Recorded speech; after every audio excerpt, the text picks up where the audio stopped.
know that one of the excluded groups is scheduled tribes. In our last class, we discussed about various characteristics of tribal communities in our country, their social, economic position, as well as how they are excluded by non-tribal societies as well as British officials, money lenders and others. But for how many years this exclusion should go on? When we got our independence, we strongly believed that this exclusion should not be continued and we have to bring them into the mainstream. Hence, we have started many inclusive policies for the benefit of the scheduled tribes. Let us see what these inclusive policies are. We can broadly classify them into three major categories. The first one is constitutional safeguards. Our constitution provides various safeguards for the scheduled tribes, whether for the betterment of their economic position or education or providing various opportunities for their development. Second category of inclusive policies we can consider as various schemes taken up by the governments, both central as well as state governments.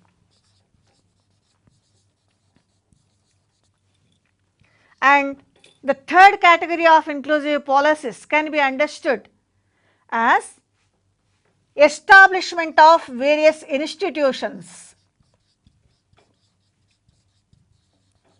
like National Commission for Scheduled Tribes or Tribal Advisory Council or various banks providing opportunities or providing facilities for either water shed management or Jahar Rozgar Yojana or employment opportunities, or banks giving some kind of benefits as well as loans so that tribal communities can improve their traditional economic pursuits.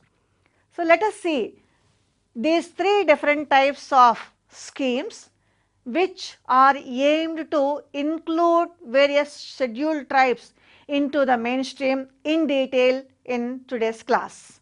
The preamble of our constitution, basic structure, fundamental rights, directive principles of state policy, center-state relations. In all these chapters, we have different provisions for the benefit of the scheduled tribes. Let us have a glance of all these provisions. Let us start with Article 15, particularly Clause 4. This article specially provides for the educational advancement of the scheduled tribes, and these provisions are like reservation of seats and relaxation of marks in admission to educational institutions. This also includes scholarships and various other education related measures. Article 46 of our constitution is another important provision which provides safeguards for the scheduled tribes. This article says the state is enjoined upon to promote with special care to education and economic interests of scheduled castes and scheduled tribes and protect them from social injustice and all forms of exploitation. Let us see the next article, Articles 330 and 332. These two articles reserve seats for scheduled castes and scheduled tribes in Lok Sabha as well as state Vidhan Sabhas. Article 339 Clause 1 is another important article.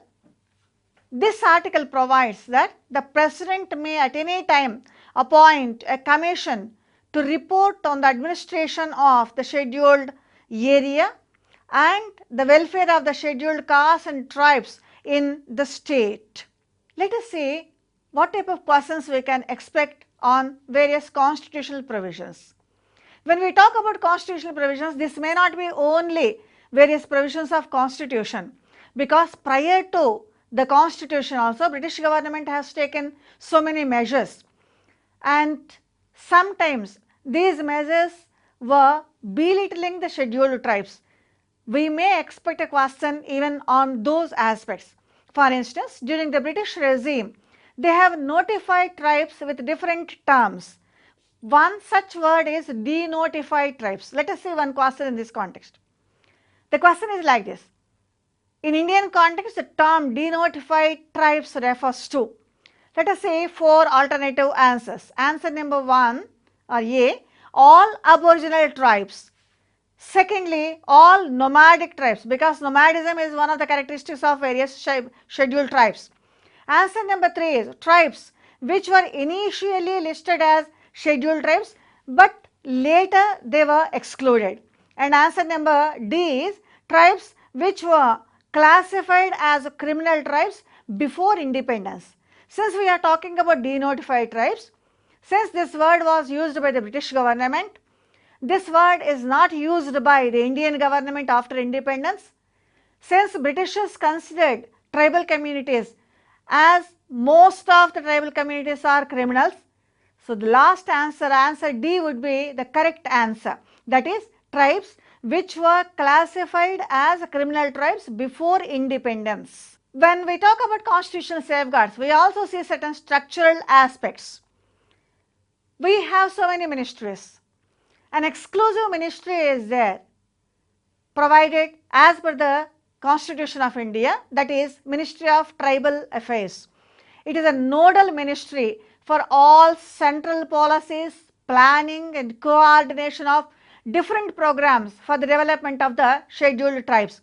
And this ministry plays a very crucial role in the development of scheduled tribes. Let us have some idea about different activities taken up under various constitutional provisions as well as on the basis of governmental policies.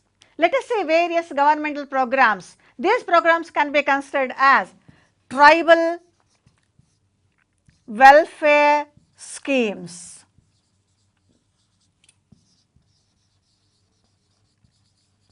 These tribal welfare schemes are meant for the development of tribal communities. When we talk about tribal communities, we usually will be talking about where they are working, what type of work they are working, how they are working, and whether they are able to get any benefit from the work which they are doing or not. In other words, we will be talking about their abode, that is forests. We will be talking about what type of educational facilities are available for them, that is educational aspects. Third one is, when they collect forest products, are they able to sell them with some profit or not? Even that also we are going to consider. If tribal communities are having agriculture, are our banks providing any loans or any type of facilities for these people as beneficiaries? We are going to consider them. Let us have an idea about tribal welfare schemes related to forest related aspects, education related aspects, economic pursuits related aspects, and also health. Let me start with the forest related aspects. Here, one major program we have to make a mention, that is Vanabandhu Kalyan Yojana. It is popularly known as VKY. This program is introduced by the central government in 2014 as a central sector scheme, and total amount allocated for this program is rupees 100 crores. Central government proposes to replicate the intervention with special focus on various aspects are there. I request the students to note down them. Firstly, the qualitative and sustainable employment for the tribal families. This is linked with their economic aspects. Secondly, bridging infrastructural gaps with focus on quality. Thirdly, improving the quality of education and health and improving the quality of life in tribal areas. Fourth aspect is the scheme is launched in certain areas where tribal population is more. As a pilot one, this particular scheme is launched in Andhra Pradesh, Madhya Pradesh, Himachal Pradesh, Telangana, Orissa, Jharkhand, Chhattisgarh, Rajasthan, Maharashtra and Gujarat. Why these states is because they are having more number of tribal communities in these areas. We have to have some light over the approach of this VKY also. VKY is having a holistic approach. It is an intervention program aimed at adopting a 100% holistic approach to create and enabling environment which ensures various aspects like quality and sustainable employment, quality education and higher education. It also emphasizes accelerated economic development of tribal areas. Health for all is another goal for this particular program. Similarly, housing for all also is another goal. Safe drinking water for all at doorsteps will be provided by this program. Irrigational facilities will be provided for the farmers, particularly tribal communities who do terrace agriculture. All weather roads with connectivity to the nearby towns or cities also will be provided by VKY. Universal availability of electricity is another aspect which is a part of this. Urban development, institutional mechanisms, not mere mechanism but robust mechanisms to roll the vehicle of development with sustainability. These are the important aspects of the approach of VKY. That is the reason why we say it is a holistic approach and it promotes and conserves tribal cultural heritage, promotion of sports in tribal areas along with their economic development as well as educational development. Another program which we can mention is a single window program. A single window system for obtaining information about forest products also is launched by the government. When tribal communities collect food products from the forests, we usually divide these forest products into two categories, major and minor forest produce. Many tribal communities are dependent upon the collection of minor forest produces, MFPS we usually call them. Here, whenever they collect this, whether it is soap nuts or shikakai or various medicinal plants or honey, all these are termed as minor forest produces. They usually sell them in the market for non-tribals as well as tribal communities so that they will improve their economic position. But they require some kind of marketing services or various services related to the merchandise. In this context, the central government has started a toll-free service number. This number is 1800-180-1551 and this number is inaugurated where market rates information will be given to the tribal communities over phone to the tribals and also others whoever asks for rates of minor products. Not only that, net connectivity also is used in this context. We have Tribal Cooperative Marketing Development Federation of India. It is popularly known as TriFed. Minor forest producers, we have linked with minor forest producers with TriFed, Tribal Cooperative Marketing Development Federation of India, through MFP-NET. And this net is designed to act as adjunct and a catalyst for implementing the schemes, particularly minimum support scheme, particularly for prices, or how to sell minor forest products. Let us see some programs aimed to improve the educational attainment of scheduled tribes. One such program is Ekalavya Model Residential Schools. They are also known as ashram schools in some states. These Ekalavya Model Residential Schools facilitate the infrastructure and conducive environment for provision of quality education to the tribal communities.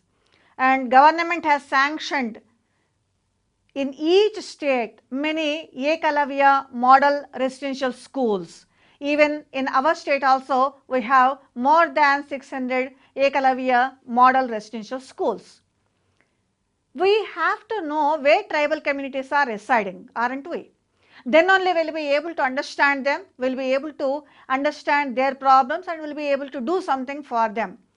In this context, government has taken up another scheme, namely mapping of tribal communities. This we study as Tribal Map of India. In order to map the tribal communities, we use Geographical Information System, which is a highly developed information system based upon net connectivity. Central government has issued orders to prepare detailed tribal mapping of India utilizing technology, namely GIS, Geographical Information System, and this helps the government while implementing various programs or preparing various new schemes or projects for tribal people. All of you well aware probably about sub-plans. Sub-plans are prepared for scheduled castes as well as for tribal communities or scheduled tribes. This TSP strategy is a very important strategy taken up by the government in order to improve the position, not only social but economic, political and other positions of tribal societies. Tribal sub-plan strategy was initially developed by an expert committee. This committee was set up by the Ministry of Education and Social Welfare way back in 1972. Professor S.C. Dubey was a chairperson for this committee, and this committee was aimed to prepare a report for the rapid socio-economic development of tribal people. And for the first time from 5th 5-year plan onwards, this tribal sub-plan is being implemented. Tribal sub-plan will cover various aspects. For instance, it identifies problems of tribal people and also gaps in their development. It identifies various resources available for TSP. It prepares a broad policy for framework for development. It also prepares a detailed department-wise plan. It defines a suitable administrative strategy for the implementation of various developmental schemes. It also specifies monitoring mechanisms. It also prepares a detailed funding policy also. Funding of tribal development programs under TSP is mainly taken from 4 different types of funds. The first one is tribal development funds under tribal sub-plan will be sourced from state plans. Each state will have its own funding. And the second one is certain grants will be given under Article 275 Clause 1 of the Constitution by the central government. These are known as Special Central Assistance for Tribal Sub-Plan. And various schemes, Tribal Welfare Ministry also will be providing funds. Third one is sectoral aspects. Sectoral programs of central government as well as departments is another source of funding. And lastly, institutional finance is another area of funding for tribal sub-plan. In our state, we have tribal sub-plan just like in any other states. Tribal Welfare Department plays a crucial role in tribal sub-plan, and very recently it has proposed a new scheme to improve the productivity of tribal economic pursuits. Here we have to have a glance of how many farmers are there in our state, Telangana state. Somewhere around 3 lakh scheduled tribe farmers are there, and 6.6 lakh acres of land is assigned for scheduled tribe farmers. And tribal sub-plan in our state has prepared a scheme envisaging digging bore wells, energizing them, promoting drip irrigation by linking the scheme with National Rural Employment Guarantee Scheme or Mahatma Gandhi National Rural Employment Scheme. Not only that, we have also planning to have a program just like Indira Jalaprabha program, where we will be taking help from National Bank for Agriculture and Rural Development, NABARD, and this scheme is going to be implemented from this year onwards, 2017 to 18, and it will be extended for various activities of tribal economic pursuits. Let us see one more aspect of tribal sub-plan in our state. To begin with, we are focusing on 15,000 acres of land benefiting 5,000 tribals, and around 2 lakhs will be spent on digging bore wells, electrification of tribal agricultural areas. We also are going to spend 100 crore rupees for the first year.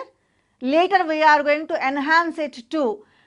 We will be seeing various central government programs as well as state government programs where grants will be given to various other agencies also. This part we have to consider because other non-governmental organizations or quasi-governmental organizations also are participating in including scheduled tribes. These programs we are going to study, but let us say sponsored programs for tribal welfare. The basic difference is when we talk about only central sector programs or central government programs, the entire responsibility, particularly financial responsibility and other responsibilities, are of either central government or state government. Here, other agencies also are supported by either by the central government or state government. For instance, central sector schemes under which 100% grant is given to the states and union territories are there. Let us see some of them presently being run in our country, and these programs will be run by the Ministry of Tribal Affairs for the development of scheduled tribes. Grants and aid will be provided for voluntary organizations. This is one major program. Second one is special incentives will be given to the non-governmental organizations for performing exemplary tasks meant for the development of tribal communities. Coaching and allied schemes also are given support.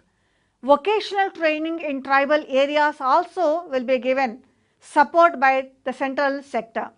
Strengthening of education among scheduled tribe girls in low literacy districts is another important program. Related to economic development, we have various programs like market development of tribal products. Here we will be talking about TriFed, Tribal Cooperative Marketing Development Federation of India Limited. We also will be talking about state tribal development cooperative corporations for minor forest products. It is popularly known as Girijan Corporation in our state. Development of particularly vulnerable tribal groups. These tribal groups are popularly termed as PVTGs. Even for this also some amount will be provided, grants will be provided. National Scheduled Tribes Finance and Development Corporation is established and it is run by the central sector scheme. Rajiv Gandhi National Fellowship for Scheduled Tribe students provide opportunities for higher education. Scheme of Institute of Excellence and Top Class Institute is another program meant for higher education. Besides, if any tribal community person is planning to go for abroad, overseas for higher education, we have a program, National Overseas Scholarship Scheme. We also have mechanisms for marketing of minor forest products through minimum support price and development of value chain for minor forest producers. We have World Bank projects improving development programs in the tribal areas. We also have various other agencies which are very, very crucial in reducing the problems of tribal communities and also looking into various strategies to reduce these problems. Let us see what are they. One important institution is Tribal Advisory Council. Tribal Advisory Council takes care of the welfare of scheduled tribes, and this Tribal Advisory Council is established, constituted and established in each state wherever there is a scheduled tribal area. Our constitution gives power to the president to declare any area on the basis of population, particularly of scheduled tribes, in consultation with the governor of that particular state as a scheduled area. Not only that, if any persons are having characteristics of tribal communities, then even that community also can be declared as, notified as a scheduled tribe. When this power is given to the president, there is a need to have an advisory council.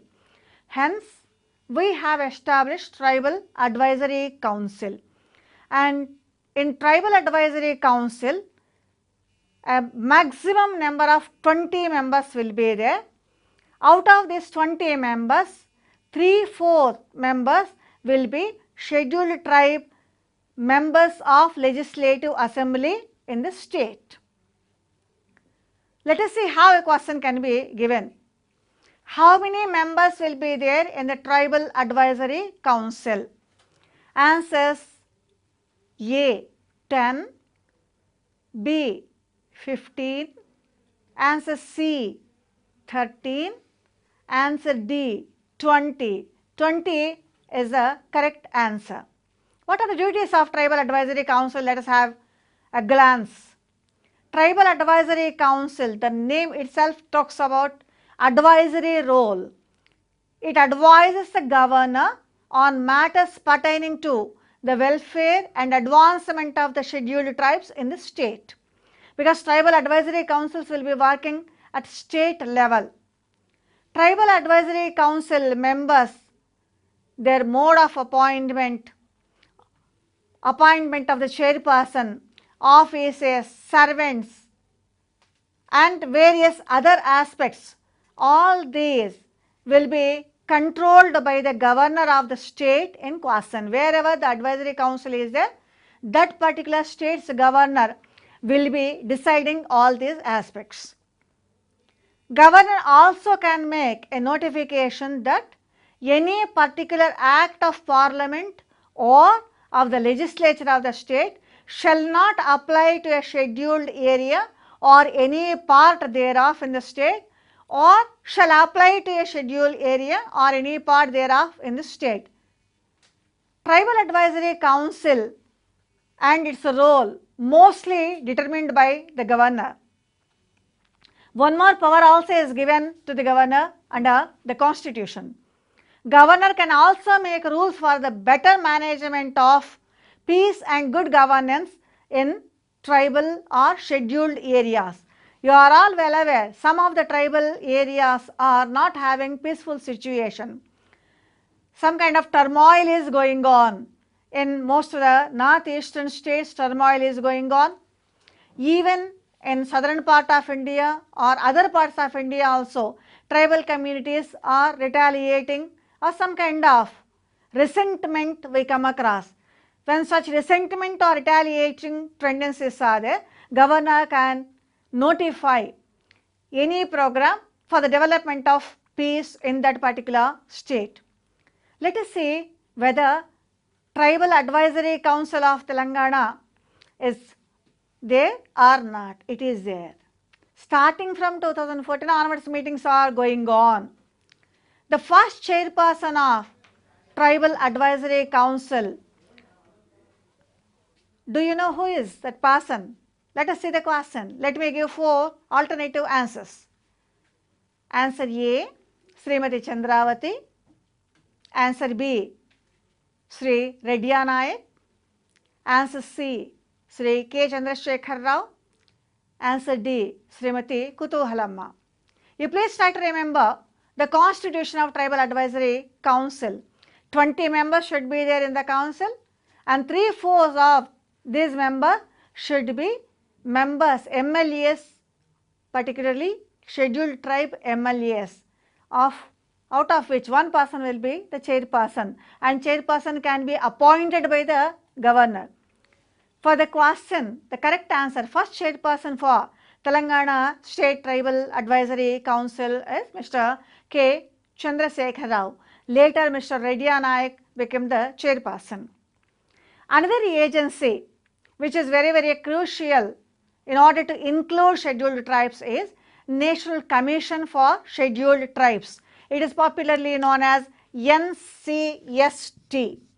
In fact, National Commission for Scheduled Tribes and Scheduled Castes was established according to the constitutional provisions. Article 338 provides for this. 338A is inserted into the Constitution through Constitution 89th Amendment Act in the year 2003. Prior to this amendment, there was one commission, National Commission for Scheduled Castes and Scheduled Tribes.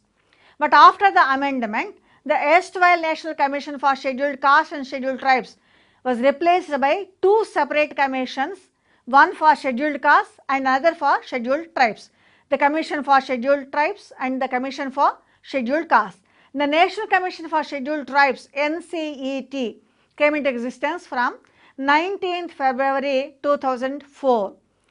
The term of office of chairperson, vice chairperson and each member is 3 years from the date of taking charge, from the date of assumption of charge.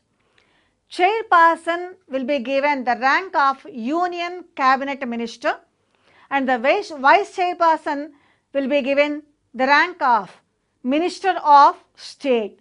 Other members have the ranks of Secretary to the Government of India.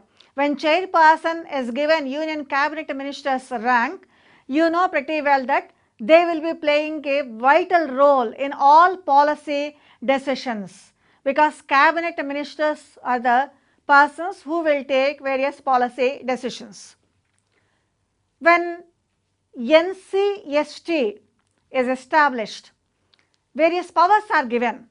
It is empowered to investigate and monitor matters relating to safeguards provided for scheduled tribes under the Constitution or under other laws or under government orders, because we have three different aspects of laws in our country. One is legislature made laws, government made laws and also Constitution. So, NCST can investigate any matter related to the safeguard of scheduled tribes. NCST is also authorized to inquire into specific complaints relating to rights and safeguards of scheduled tribes and to participate and advise the planning process relating to socio-economic development of scheduled tribes and to evaluate the progress of their development under the union as well as states. So, NCST plays a vital role either in investigating or authorizing or evaluating or participating in various developmental activities meant for the development of scheduled tribes and meant to include scheduled tribes into the mainstream. The Commission is expected to submit its report to the President annually on, firstly, the working of safeguards and measures required for effective implementation of programs and schemes relating to welfare, and secondly, relating to socio-economic development of scheduled tribes. When the Commission presents its report, it clearly shows that this report will be given lot of weightage while preparing policies meant for inclusion of scheduled tribes. We have senior leaders, particularly tribal leaders, as chairpersons for National Commission for Scheduled Tribes. Presently, a senior most tribal leader from Chhattisgarh area, who was also an ex-parliamentarian, Sri Nandakumar Sai, has assumed charge as chairperson of National Commission for Scheduled Tribes from 28th February 2017. The students may expect questions on who are the chairpersons for National Commission for Scheduled Tribes, or what are the functions of National Commission for Scheduled Tribes, what type of complaints we usually come across before the Scheduled Tribes Commission. Such questions also may be given. In most of the areas where we are having some kind of law and order situation related to violent activities against the scheduled tribes, we come across certain issues or writs, habeas corpus or various other writs. Even these writs also will be taken into consideration by the National Commission. If any atrocities are going on against the tribal communities, even those cases also will be dealt with by the National Commission of Scheduled Tribes. We usually come across National Commission for Scheduled Tribes playing a vital role in various states wherever we have many tribal communities residing, whether it is Chhattisgarh or Jharkhand or northeastern area including Arunachal Pradesh or Mizoram or Tripura or Meghalaya, or central India, particularly Bastar area or Madhya Pradesh or Uttar Pradesh areas. Let us see some more exercises on certain tribal aspects related to safeguards as well as related to their structural aspects. The tribal area of Assam, Meghalaya, Tripura and Mizoram are separately dealt with provisions of the administration are to be found in which of the following schedule of the Indian Constitution, because Indian Constitution provides various schedules. These schedules talk about different provisions. One very important schedule which one has to remember while dealing with scheduled tribes is, let us see which schedule is that. Let me read out the answers. Answer number A, 5th schedule. Answer B, 2nd schedule. Answer D, 3rd schedule. Answer D, 6th schedule. 6th schedule talks about scheduled areas, notifying certain communities as scheduled tribes, and also specific provisions related to northeastern area. Our question is on northeastern area, tribal area, including Assam, Meghalaya, Tripura and Mizoram. Hence, our answer would be D, that is 6th schedule.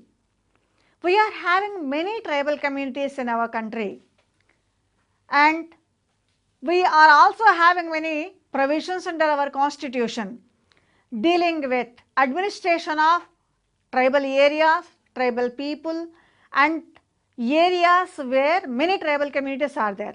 When we talk about areas where many tribal communities are there, we will be referring northeastern area mostly.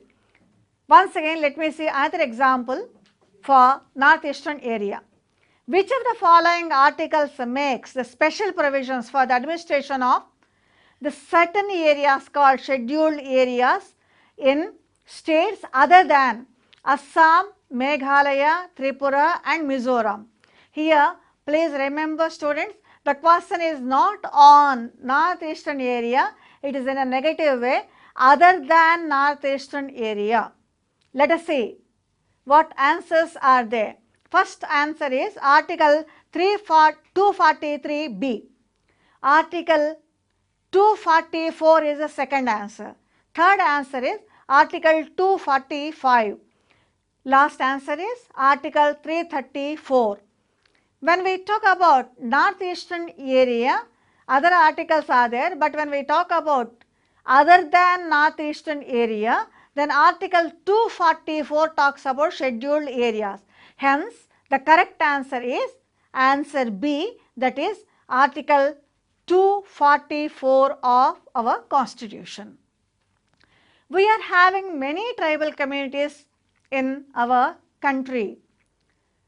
One such tribal community is Birhor community. Birhors are tribal communities from which area? Let us see answers here. They are from Meghalaya state, that is answer A. Answer B, it is a tribe from Ladakh area. Answer D, they are from Jharkhand state. Answer D, they are from Andhra Pradesh and Telangana. Birhar community is a specific community, a self-sufficient community. They have their own language, they have their own organizational aspects, particularly tribal council is there. Their main occupation, of course, is hunting and gathering, but many of them are doing agriculture also. Garisendra or hunting of monkeys is very important for Birhar community, and this community is residing in the state of Jharkhand. So, answer C is the correct answer.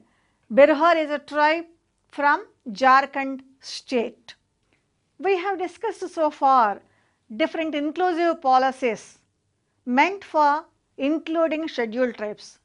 Let us have a cursory glance from the viewpoint of our examination.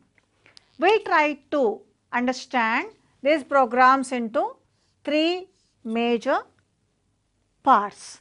The first one is constitutional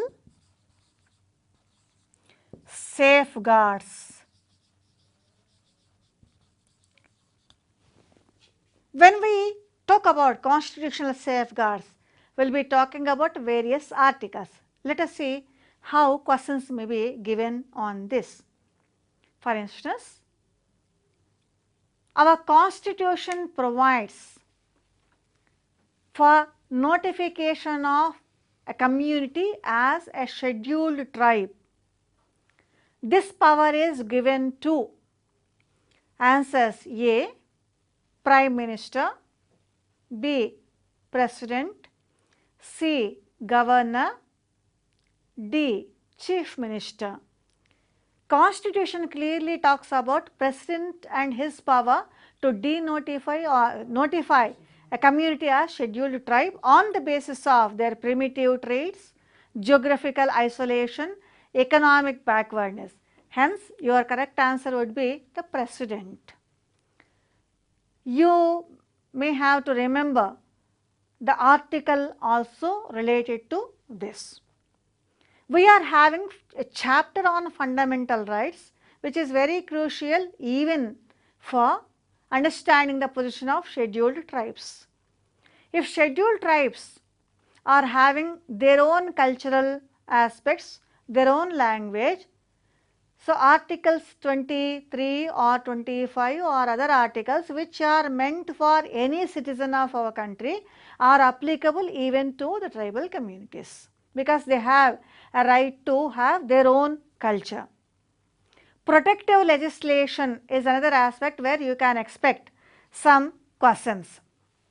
For instance, Article 15(4) is linked with protective legislation. Article 15(1) and 2 also are linked with protective legislation or positive discrimination. A question may be given like this: positive discrimination policy is followed in order to include scheduled tribes. Basing on this, scheduled tribes inclusive policies give importance to answers A, protective discrimination, answer B, positive discrimination, answer C, liberal interpretation of provisions, answer D, economic development of tribal communities. Your correct answer would be positive discrimination, because articles 14, 15, 16 all these talk about a kind of special provisions for the benefit of downtrodden groups including scheduled tribes. Reservation of seats in parliament as well as state Vidhana Sabhas is provided under the constitution. Unlike other groups like backward classes as well as scheduled castes, certain specific provisions are there for the benefit of scheduled tribes. When we talk about these provisions, we may also expect questions on, firstly, how funds are allocated for various programs as per the provisions of constitution, whether they are going to be given by the central government or state government, or whether these funds are going to be given from contingency fund to the state government or any other method. Another aspect linked with this is organizational aspects. For instance, National Commission for Scheduled Tribes is constituted because the Constitution of India makes a provision for that. Tribal Advisory Council also is established because the Constitution provides for that. Tribal welfare schemes are mentioned under Constitution because various provisions related to positive discrimination are aimed to provide for the welfare of the scheduled tribes. Next part which we have to remember in this context is whether amendments to Constitution play a vital role or not. We have already seen one amendment. For instance, a specific commission for scheduled tribes came into existence because of 89th amendment to the Constitution. Similarly, property owned by the scheduled tribes should not be purchased by a non-tribal person. We have a fundamental right, namely right to property. Here certain provisions are there. If any area is taken either by the government or any other agencies for welfare activities, so it is not a compensation, much more than that. They have to take care of various aspects of tribal communities. All these are constitutional safeguards provided for the benefit of the scheduled tribes. The second aspect which we have to consider for preparation of our examination is various sponsored schemes as well as governmental schemes meant for tribal welfare. These governmental schemes can be divided into two categories: completely central government schemes and state governmental schemes. Though we vaguely remember some schemes, it is not like that. When preparing your for your examination, you please prepare questions specifically. For instance, what programs are having 100% central sector allotment, whether it is girls hostel or boys hostel? If girls and boys hostels are there, in our state how many girls hostels are there, or how many boys hostels are there, or how many ashram schools are there, or Ekalavya schools are there, or from where we are taking various funds for these programs? Is it from the state collected funds or central collected funds or any other method? When we talk about central government schemes, it is not only educational aspects, health, economic pursuits and other aspects also we have to take into consideration. Do we have any tribal health programs? Our answer will be yes, there are so many programs. For instance, central government as well as state government provide primary health centers, and primary health centers exclusively in tribal areas or scheduled areas. We are having integrated development also. For instance, integrated tribal development projects are there, and these programs also are very important for the preparation of our examination. Another aspect which we have to consider is how these programs are functioning. What are the various schemes? When a particular scheme came into existence, say for instance Ekalavya schools or residential, model residential schools came into existence by tribal sub-plans as well as tribal welfare measures, and they were started by Ministry of Tribal Affairs.